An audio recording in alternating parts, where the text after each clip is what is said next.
लक्ष्मण के cigarette lighter में पोशीदा mark 1 से राब्ता न होने का एक सीधा सीधा मतलब तो ये निकलता है कि वो लोग अभी श्रीनगर पहुंचे ही नहीं हैं। दूसरा इंतहाई नाखुशगवार इम्कान ये है कि वो लोग पहले सीधे किसी मीटिंग में शरीक होने गए हों और वहां से फारिग होकर यहाँ पहुंचेंगे। अगर ऐसा हुआ तो मेरी सारी मेहनत बेकार चली गई।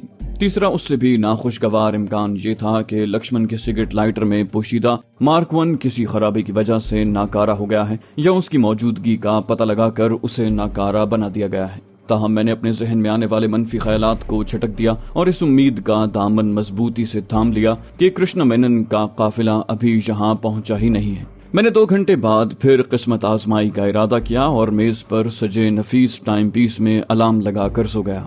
मैं अलार्म की मीठी घंटी की आवाज से बेदार तो हो गया, लेकिन गुनूदगी की शिद्दत इतनी ज्यादा थी कि बिस्तर से उठने को दिल नहीं चाह रहा था। फिर मुझे ख्याल आया कि ऐसा न हो कि मैं सोता रह जाऊं और मेरे मुल्क की सलामती के खिलाफ काम करने वाले उन लोगों की कोई साजिश सुनने से महरूम रह जाऊं। मैं फौरन उठ खड़ा हुआ और गुस्ल खाने में घुस गया। राहत आफरीन नीम गर्म पानी से गुस्ल ने मेरी सारी आलसी दूर कर दी।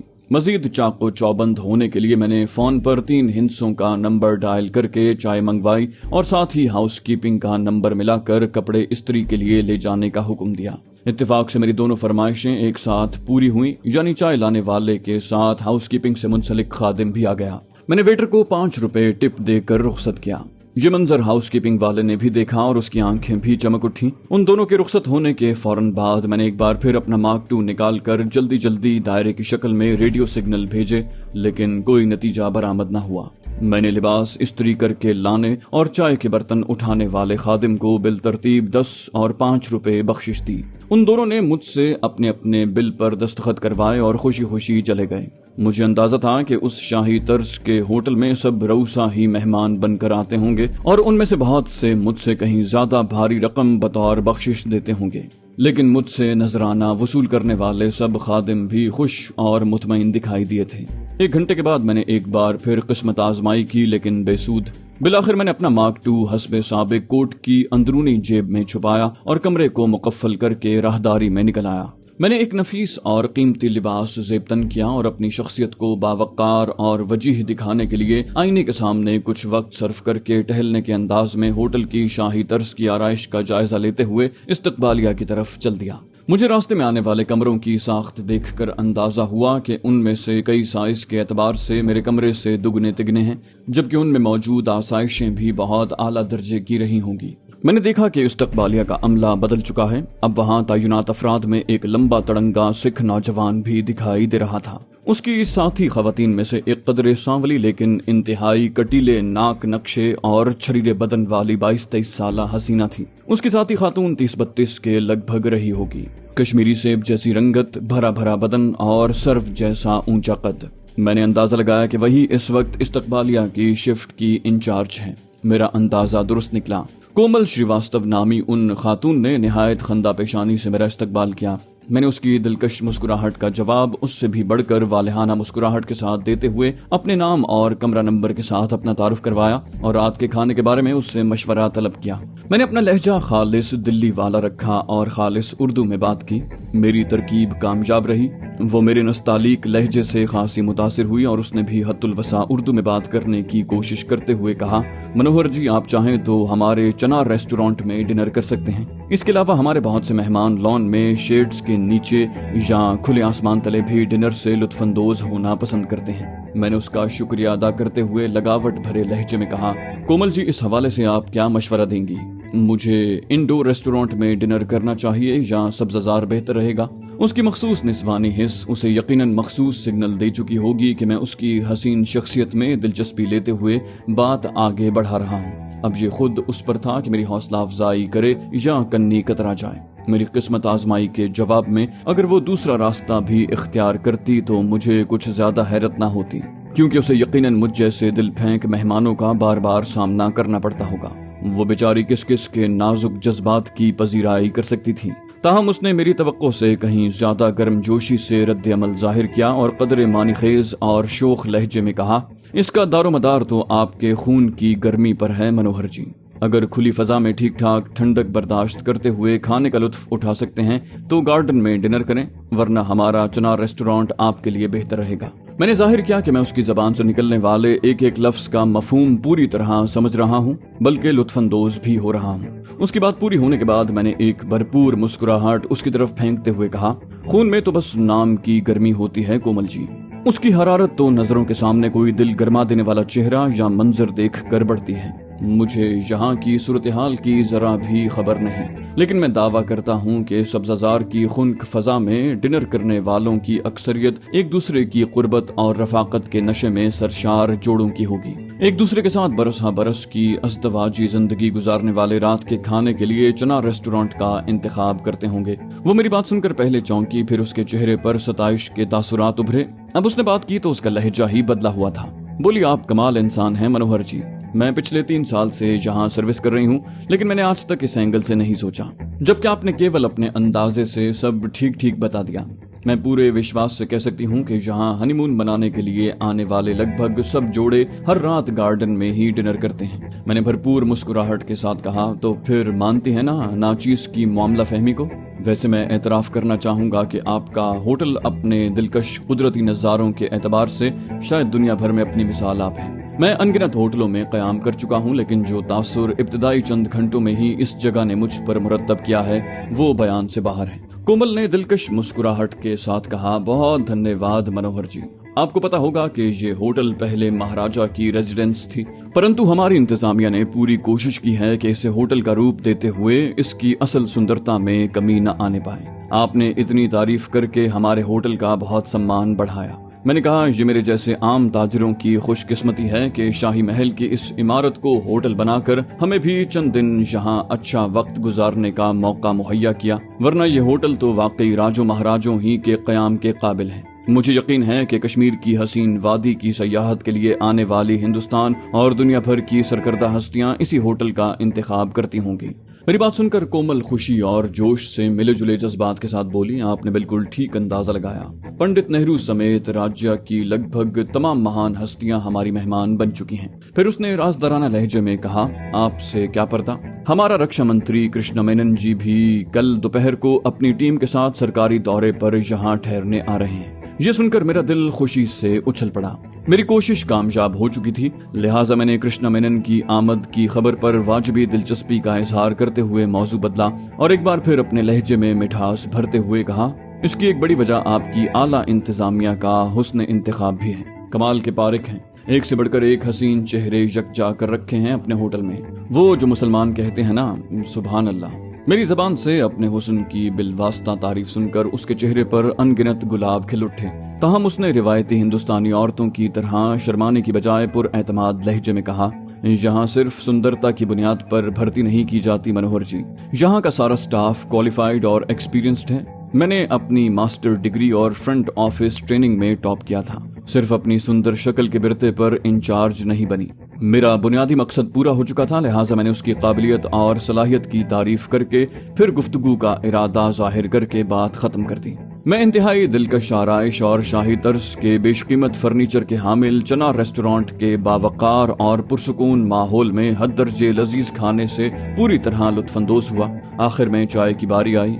मैंने बिल पर रूम नंबर दर्ज करने के बाद दस्तखत किए और वेट्रेस को 10 रुपए टिप से नवाजा। मैं कोमल को हद्दुल वसा वालेहाना और फरेफ्ता नजरों से देखते हुए इस्तकबालिया के सामने पहुंचा।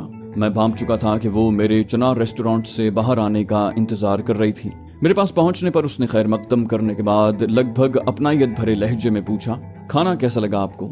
ये मैं जाती हैसियत में आपसे पूछ रही हूँ, आप जवाब देने के पाबंद नहीं हैं। मैंने जवाब देने से पहले कोमल के मातहत स्टाफ का जायजा लिया। वो दोनों कदरे फासले पर और बज़ाहिर हमारी तरफ से बेनियाज दिखाई दे रहे थे।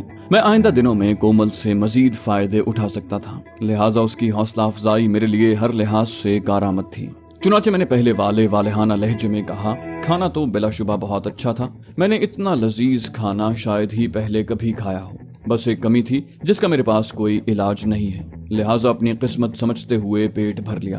कोमल चौंकी और फिर सवालिया नजरों से मुझे देखते हुए पूछा, आप किस कमी की बात कर रहे हैं मनोहर जी?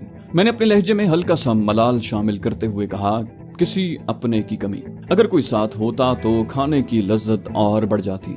मेरी बात सुनकर वो कदरे सटपटा गई। उसने चौंक कर मेरे चेहरे की तरफ बगौर देखा। ताहम ये जुमले कहते हुए मैंने अपने होंठों पर मुस्कुराहट बरकरार रखी। उसने जहन में कुछ जमा तकसीम करने के बाद कहा, मनोहर जी, बात तो कुछ पर्सनल सी है, लेकिन मुझे उम्मीद है आप माइंड नहीं करेंगे। मैंने उसकी बात मुकम्मल होने से पहले ही कहा, आप जो जी चाहे पूछ सकती हैं कोमल जी, मैं हरगिज बुरा नहीं मानूंगा।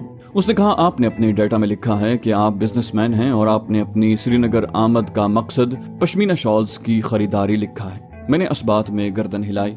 अब इसमें कोई शक व शुबा नहीं रहा था कि वो मेरी शख्सियत में खुसूसी दिलचस्पी ले रही है, वरना उसे खुसूसी तौर पर मेरे कवायफ पढ़ने की भला क्या जरूरत थी। मैंने उसके पूछने से पहले ही उसकी मंशा के मुताबिक उसके अगले सवाल का जवाब दे दिया। कहा, आप गालिबन ये कहना चाहती हैं कि मैं अपने इस कारोबारी दौरे पर किसी अपने को साथ रखकर इसे एक यादगार तफरीही दौरा भी बना सकता था। तो इसका सीधा सा जवाब ये है कि इस दुनिया में मेरा कोई अपना नहीं। माँ बाप भगवान ने अपने पास बुलवा लिए और अब तक जिंदगी में किसी को हमेशा के लिए अपना न बना सका। कोई मुझे भाया तो मैं उसकी आंख में न जच सका और किसी को मैं पसंद आया तो वो मेरे मेयार पर पूरा न उतर सका। बस यूं समझें कि आज 42 साल की उम्र तक मेरी जिंदगी में एक तरह की आंख मचोली चलती रही। कोमल ने मेरी बात का एक एक लफ्ज गौर से सुना। फिर उसने उन बातों की गहराई भांपने के लिए मेरी आंखों में झांक कर उन बातों में पोशीदा पैगाम को समझने की कोशिश की। मैं अपनी आंखों में वारफ्तगी भर कर उसे देखता रहा।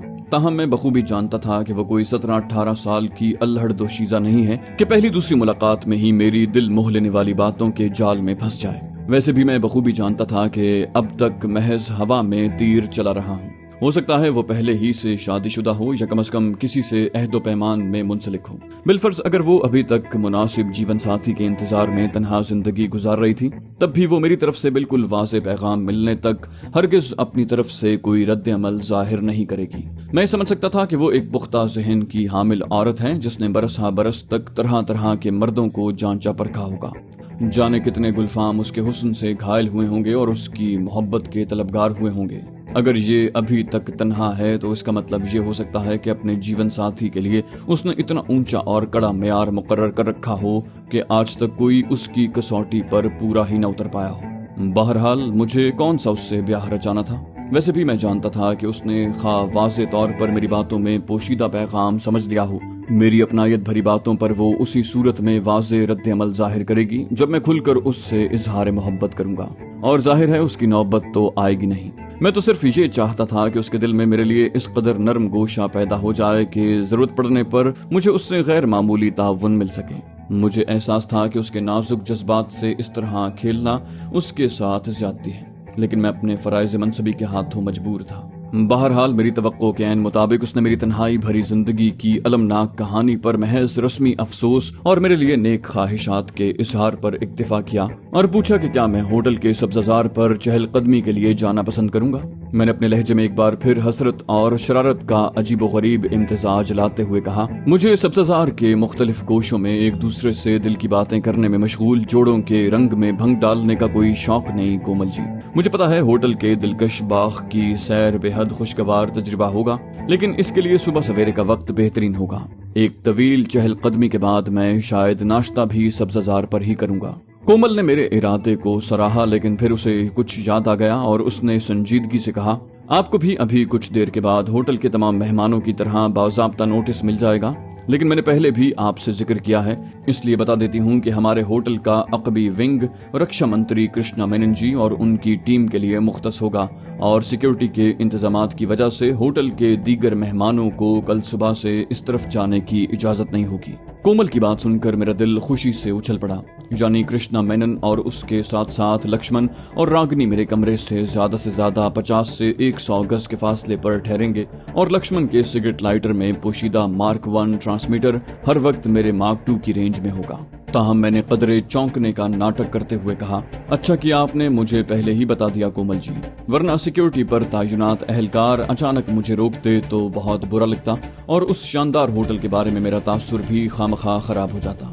असल में मुझे उनके लहजे में मौजूद अपनी ताकत के इजहार की झलक अच्छी नहीं लगती। कोमल ने माजरत भरे लहजे में कहा, आप ठीक कह रहे हैं मनोहर जी, ऐसे वीवीआईपी मेहमानों के साथ आने वाली सिक्योरिटी और रोक टोक पर हमारे बाकी मेहमान भी नाराजगी का इजहार करते हैं। लेकिन ये हमारे होटल की मजबूरी है। कृष्णा जी के आने से 8-10 घंटे पहले ही मिलिट्री पुलिस उनके लिए रिजर्व किया गया पूरा विंग अपने कब्जे में ले लेगी और पूरी जांच पड़ताल के बाद ही रक्षा मंत्री और उनकी टीम को क्लियरेंस देगी।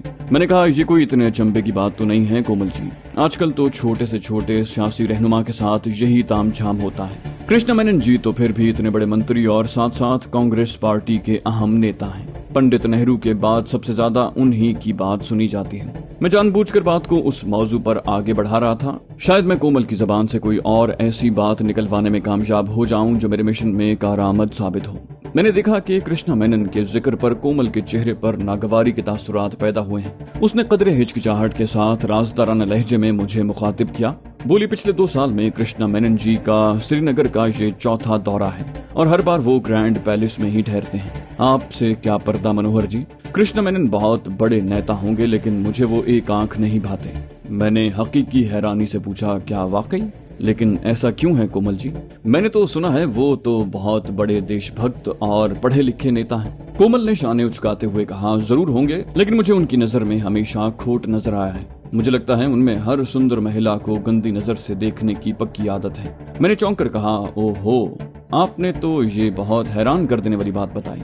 इतना बड़ा लीडर और इतना घटिया किरदार। कोमल ने हाँ में गर्दन हिलाई और बदस्तूर राजदाराना लहजे में कहा, हाँ 3 साल पहले वो शायद अपने दूसरे दौरे में यहाँ आए थे, तो मैंने बतौर रिसेप्शनिस्ट यहाँ नया ज्वाइन किया था और मैं आज के मुकाबले में ज्यादा यंग और एक तरह से उनकी बेटी की उम्र की थी। परंतु उन्होंने अपने और मेरे स्टेटस और उम्र के जमीन आसमान के फर्क को भुलाकर मुझ पर जी भर के डोरे डालने की कोशिश की। यहाँ तक कि तंग आकर मैंने होटल से 2 दिन की छुट्टी ली और गुलमर्ग के लोटस होटल की फ्रंट ऑफिस मैनेजर की पोस्ट पर काम करने वाली अपनी सहेली आशा कुलकर्णी की बिन बुलाई मेहमान बनकर चली गई और उस वक्त वापस आई जब कृष्णा मेनन की राजधानी वापस जाने की रिपोर्ट मिल गई।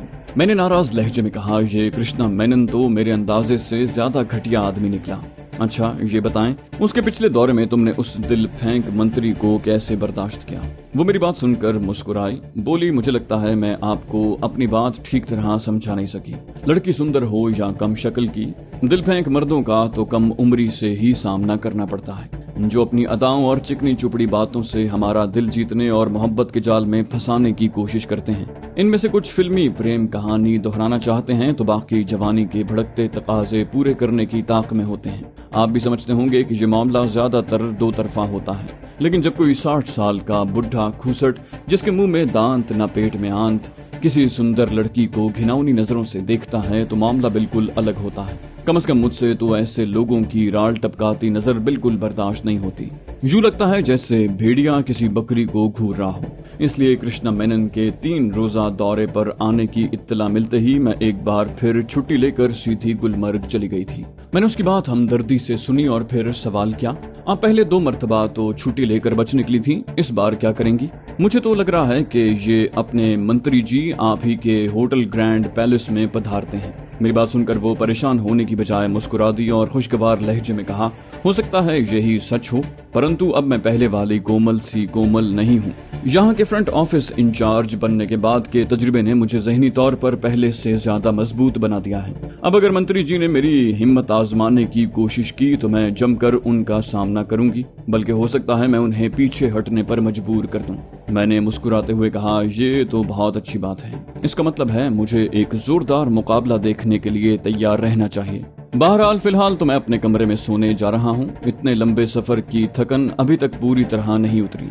कल सुबह 10 बजे के करीब पश्मीना शॉलों के व्यापारियों और कारखाने वालों के पास चक्कर लगाऊंगा।